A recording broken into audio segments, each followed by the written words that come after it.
Petrol diesel ధరలు ఈ రోజు ఉదయం నుంచి అమలవుతా ఉన్నాయి.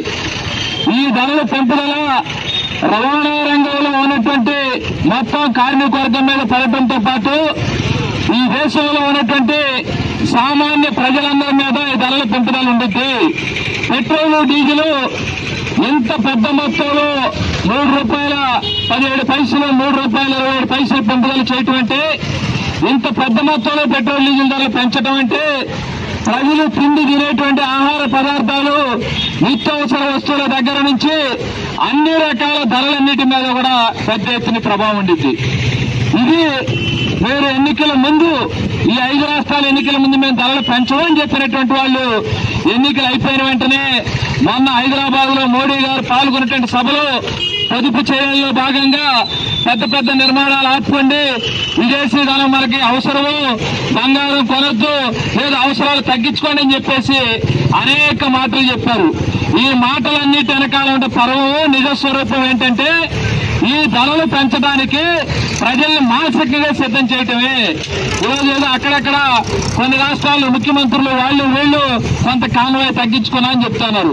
మీరు కాన్వాయ్ తగ్గించుకున్నారా లేదా అనేటువంటిది కాదు. ఈరోజు ప్రజల మీద భారం పడకుండా, ప్రజల మీద ఇబ్బంది లేకుండా చూడాల్సిన బాధ్యత కేంద్రంలో ఉన్నటువంటి నరేంద్ర మోడీ గారు. ఈరోజు మనం చూస్తాం, పక్కనే డాలర్ పతనం అయిపోతా ఉంది. రెండోది, మన రాష్ట్రంలో వసూలు చేసే పన్నుల్లో పెట్రోల్ డీజిల్ ఈరోజు పెరిగిన దాని ప్రకారం లీటర్ పెట్రోల్ ₹113, డీజిల్ ₹101 ఈరోజు పెరిగిన దాని ప్రకారం. ఈ రేటుల్లో కేంద్ర ప్రభుత్వం పన్ను ₹21, రాష్ట్ర ప్రభుత్వం పన్ను ₹19.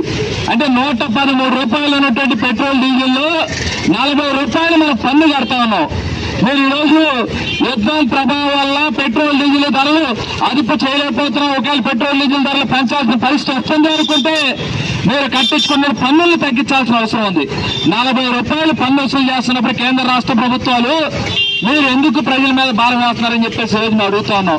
అట్లానే రోజు మనం చూస్తా ఉన్నాము, ఈ యుద్ధం ప్రభావం వీటన్నిటికి సంబంధించిన దాంట్లో కేంద్రంలో ఉన్నటువంటి మోడీ గారు అనేక రకాల ప్రకటనలు చేసినప్పుడు నిజంగానే సామ్రాజ్యవాద దేశం అమెరికాకి గట్టిగా నిలబడతారనుకున్నాం. కానీ ఈరోజు అమెరికా మన మీద పెత్తనం చేస్తా ఉంది. ఏంటి పెత్తనం? మిగిలిన విషయాలు కాదు, మనకి ఇరాన్ పెట్రోల్ డీజిల్ సప్లై చేస్తానంది, లేదు రష్యా సప్లై చేస్తా ఉంది. కానీ అమెరికా మీరు కొనద్దు, మీరు వాళ్ళ దేశం నుంచి అని చెప్పేసి ఒప్పందంలో భాగంగా మన మీద బెదిరింపులు పాల్పడతా ఉంటే, మన దేశంలో ఉన్నటువంటి నరేంద్ర మోడీ గారి నాయకత్వంలో మన కేంద్ర ప్రభుత్వం ఇరాన్ నుంచి, రష్యా నుంచి పెట్రోల్ డీజిల్ మనం సప్లై చేసుకోవట్లేదు. దీని